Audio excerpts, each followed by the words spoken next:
On Valentine's Day, I was finally confirmed to be pregnant, believing this news would be the finest gift for Ethan. Yet, upon raising my eyes, I observed him accompanying his secretary, Vivian, for a prenatal examination. He declared, even if Sophie's feeble body conceived, the child she bears could never rival the one Vivian carries for me. I refuse it. Overcome with revulsion, I vomited, then promptly terminated the pregnancy, shredded our marriage certificate, and substituted the Valentine's gift with a divorce agreement. "You also find Mr. Ethan handsome and doting on his wife, don't you?" remarked the nurse beside me, her eyes brimming with envy as she gazed at a man and woman at the obstetrics department entrance, the handsome man tenderly stroking the young woman's slightly protruding belly. Clutching the pregnancy test report tightly, the lingering smile on my face froze instantly, and my complexion turned ashen. Unaware of my distress, the nurse continued to prattle in my ear about how my husband, Ethan, consistently accompanied his secretary Vivian for prenatal checkups with gentle attentiveness. Today, Mrs. Ethan merely choked slightly while drinking water, and Mr. Ethan was beside himself with worry since early morning. "Oh, Miss Sophie, why do you look so unwell?" Unable to endure further, I retched uncontrollably, turned, and dashed to the restroom to vomit in disgust. Lifting my gaze to the mirror, I realized tears streamed down my face, uncertain whether this nausea stemmed from pregnancy or the revulsion of witnessing my husband of 6 years attending another woman's prenatal visit. The photograph of the pregnancy test I had just taken remained unsent in the chat input box with Ethan. After 6 years of marriage and a rare pregnancy, I was elated, preparing to send him this unique Valentine's gift, only to see him with his secretary at her prenatal checkup the very next moment. A throbbing pain seized my heart, and with trembling hands, I deleted the photograph. "Oh? It really is you? I thought I'd mistaken someone else." Vivian entered, covering her mouth to mock my disheveled state.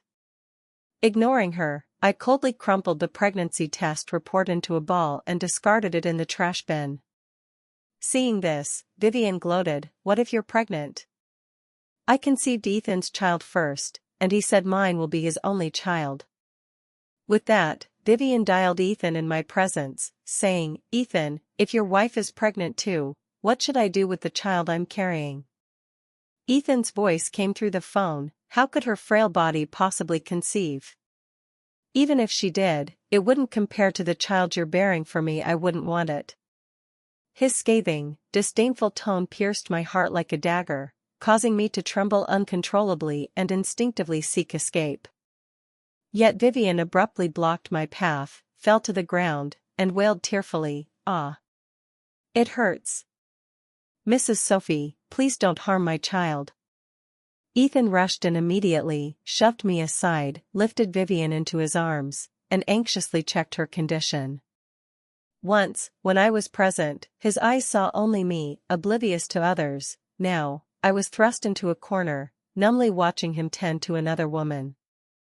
He never once glanced at me until Vivian sobbed, "Ethan, Sophie knows I'm pregnant. I know I've no right to beg her forgiveness, but she's forcing me to abort. Even if I die, I'll protect your child." Only then did Ethan turn to me, a flicker of surprise in his eyes, swiftly replaced by suspicion and reproach. Clenching my teeth to suppress tears, I enunciated firmly, "I didn't." "Didn't? Then why are you at obstetrics? You can't conceive." Ethan furrowed his brow deeply, his tone dripping with mockery. "I've never blamed you for your infertility, but you shouldn't force Vivian to abort my child out of jealousy."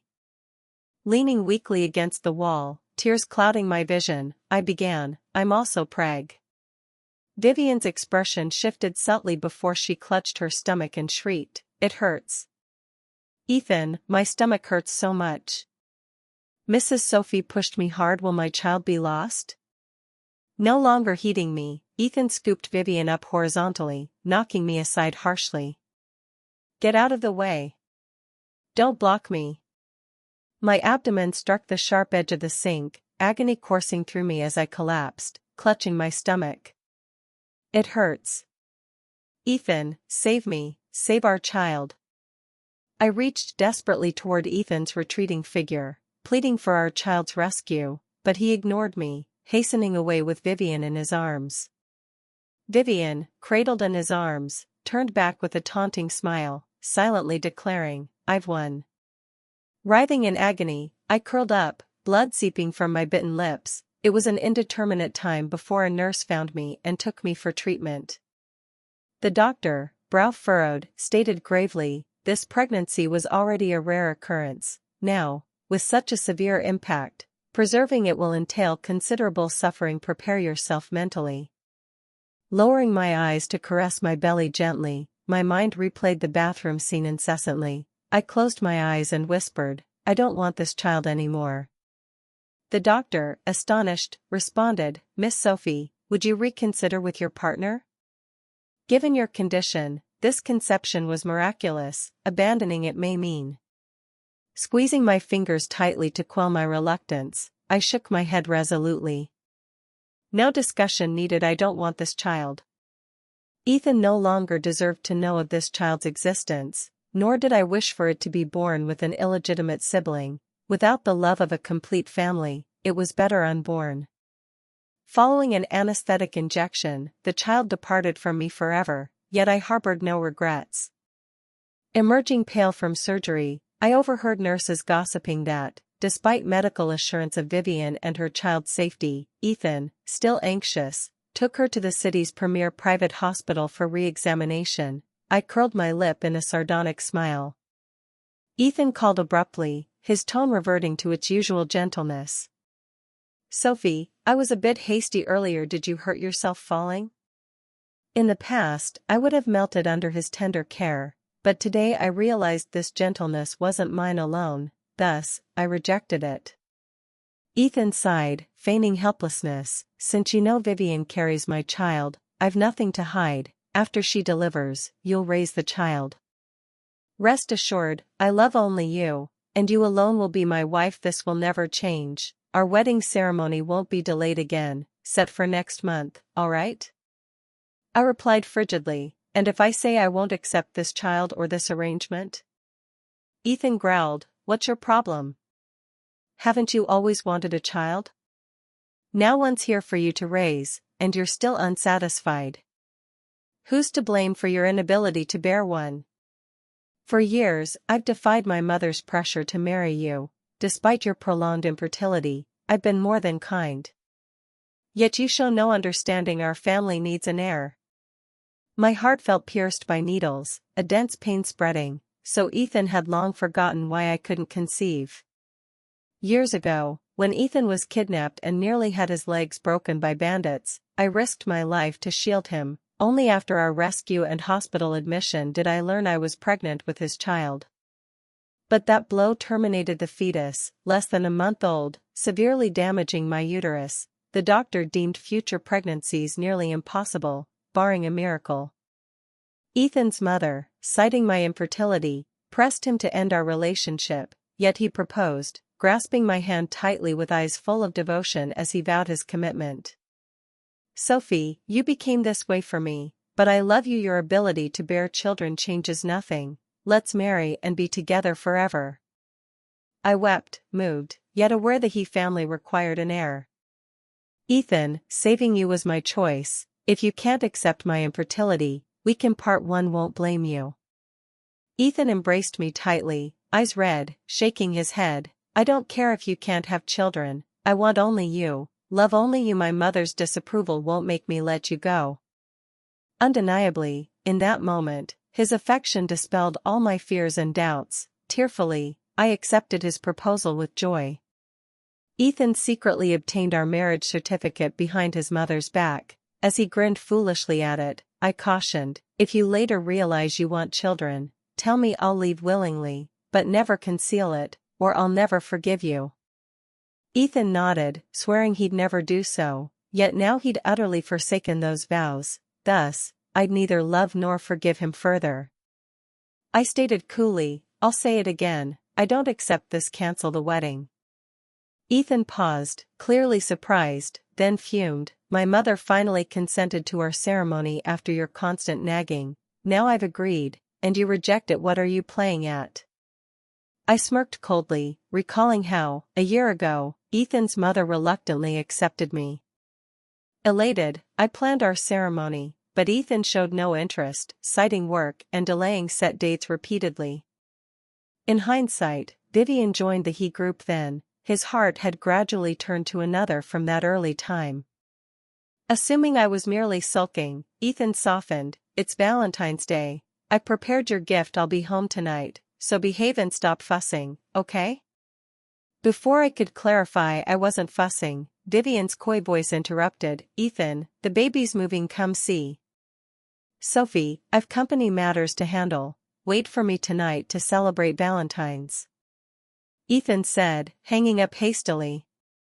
Staring at the phone, I smiled icily, discharged myself, and took a taxi home. The nanny greeted me beaming. "Madam, the house is decorated as you wished. You said you'd cook tonight, and the chefs prepared all ingredients." Looking up, I saw the house adorned with roses and balloons per my morning instructions, exuding romance and warmth.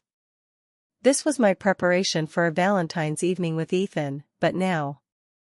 "Remove these decorations," I ordered. The nanny, stunned, hesitated. "Will you still cook tonight?" I smirked. "No, discard all the ingredients. Take the night off, don't come to the villa."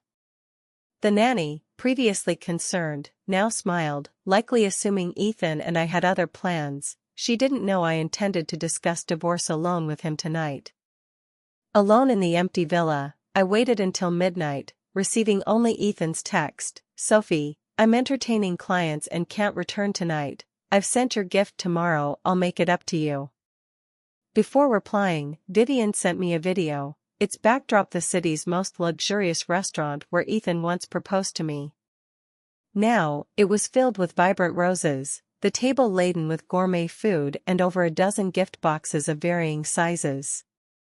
The jewelry within sparkled brilliantly under the lights, yet paled beside the precious necklace Ethan placed on Vivian's neck in the video. This was the He family's ancestral necklace. A month ago, Ethan promised to place it on me at our wedding, symbolizing his mother's full acceptance of me as their daughter-in-law.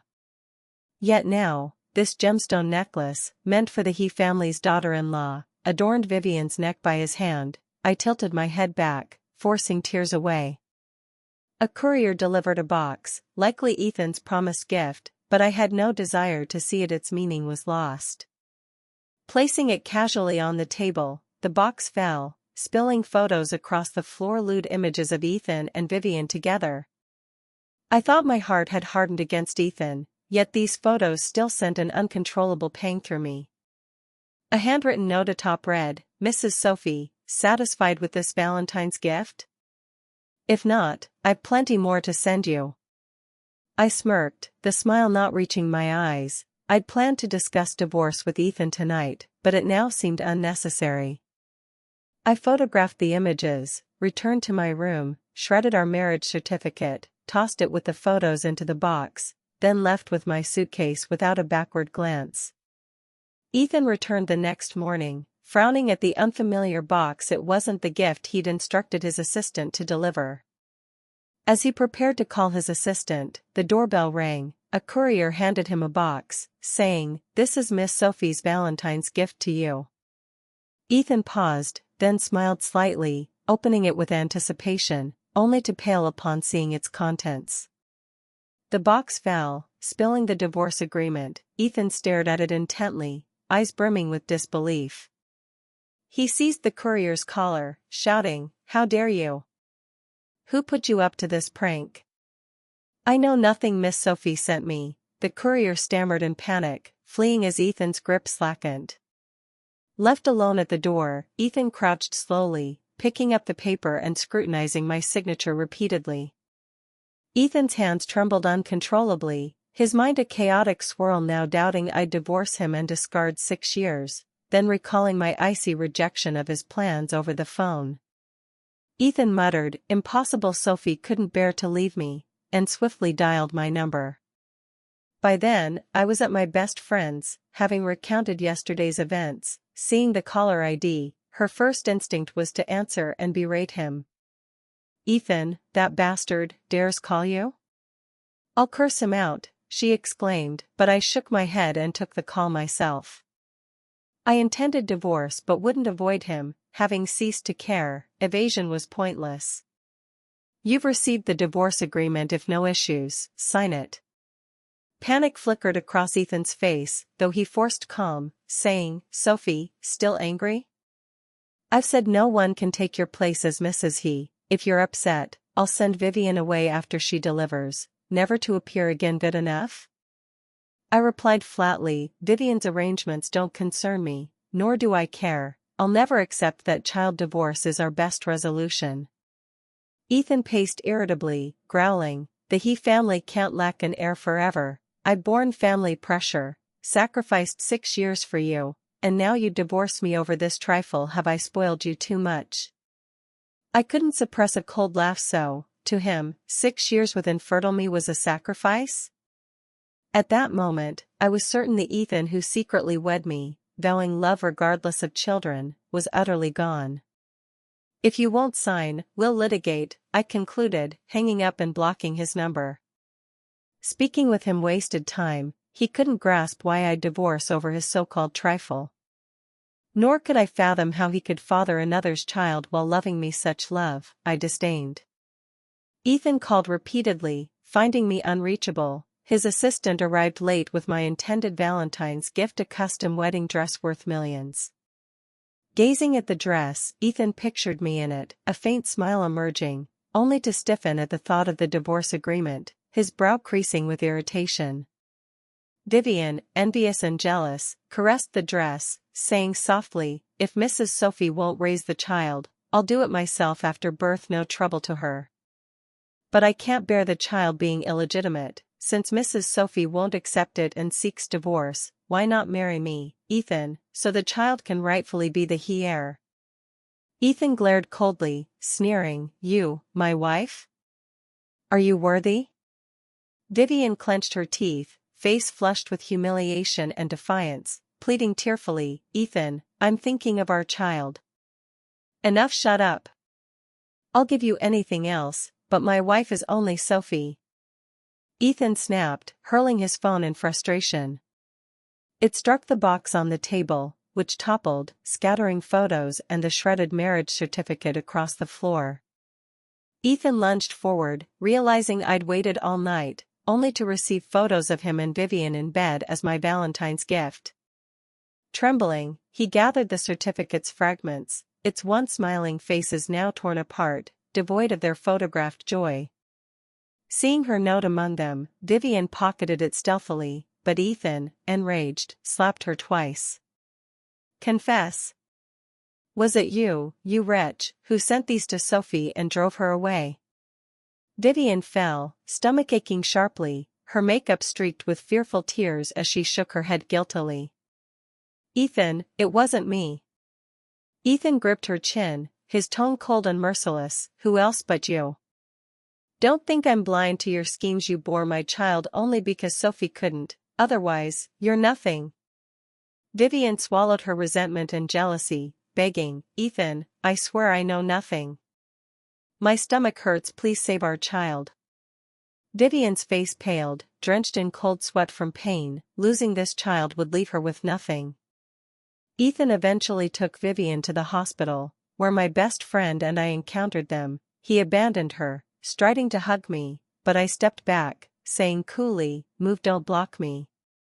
Hurt flashed in Ethan's eyes, his voice hoarse. "Sophie, I won't agree to divorce. We vowed a lifetime together. How could you forget?" I gazed at him coldly, then at Vivian behind with a mocking half-smile. "You forgot our vows first, Ethan. Reconciliation is impossible." Ethan paled, guilt and regret in his eyes, but I, unwilling to linger, pulled my friend away. Ethan pursued, grasping my wrist firmly with a guilty look. "Sophie, I'm sorry. I just wanted a child too much, Pa." "Betrayal is betrayal. Stop feigning helplessness," my friend spat. Unable to bear it, she yanked me from Ethan, berating him. "Sophie had a child too, but your betrayal kept it from this world. It's all your fault." Ethan shuddered, staring at me in disbelief, eyes reddening, voice quaking. Sophie, is she telling the truth? He shook his head, muttering, no, impossible. Doctors said Sophie's chances were slim, unless a miracle. His forced calm crumbled, pleading, Sophie, tell me it's not true. How could you have a child, and lose it because of me? I'd tried to stop her, but she'd blurted it in anger. Since it was out, hiding it was moot. I said flatly, a miracle did occur, but you destroyed it yourself. Ethan trembled, stepping back involuntarily, recalling that day in the bathroom. He'd heard my cries before leaving but, fixated on Vivian, ignored them. Sophie, so you were pregnant that day, that's why you were at obstetrics. My friend rolled her eyes, snapping, what else? Did you think Sophie went there to harm your secretary's child on purpose? Keep your secretary away from us, lest you claim we're after her child again. She glared at Vivian, whose face shifted, eyes betraying exposed panic and guilt. As I pulled my friend to bypass them, Vivian suddenly lurched toward me. I dodged, and she fell into Ethan's arms. Vivian glared unwillingly. I smirked coldly. One trick suffices. Disregard your child if you must, but don't frame me again. Vivian's face contorted, teeth gritted in hatred. You. Ethan then grasped it, seizing Vivian's wrist, his icy stare piercing. Vivian, did you stage that bathroom scene? Vivian quaked under his terrifying gaze, eyes darting, stammering, Ethan, I didn't. Her guilty fear clarified everything for Ethan. You wretch. Slap. Ah. A staircase loomed nearby. Ethan's slap sent Vivian tumbling down, blood pooling from her lower body below. Seeing the blood, her pained pallor whitened further, lips trembling as she screamed despairingly, ah. My child. I glanced indifferently, then left with my friend. Sophie, wait. Ethan moved to follow, but Vivian, summoning unknown strength, crawled to him, clutching his legs, wailing, Ethan. Save our child, I can't lose it. Blood flowed increasingly from her, staining the stairs, yet Ethan's pity for her had vanished. He kicked her away fiercely, roaring, you deserve it, wretch. Framing Sophie that day killed my child with her, yours won't live either. Clinging to his legs, face smeared with blood and tears, she shrieked, why blame me? My child's your flesh too. You said you'd reject Sophie's child even if she conceived. You knocked her down yourself, killing it. You did it, ha ha ha ha. Vivian raved, exposing truths Ethan couldn't face. Ethan shuddered, then, in furious shame, kicked her stomach hard. Shut up, wretch. Vivian's piercing, desperate screams filled the stairwell until medics arrived, her lower body drenched in blood. In the days following, Ethan refused divorce, appealing persistently. I entrusted it to my lawyer, invested in my friend's firm, and lived busily, fulfilled. Yet Ethan wouldn't relent, switching numbers after each block. Over a month, he sent countless apologetic texts.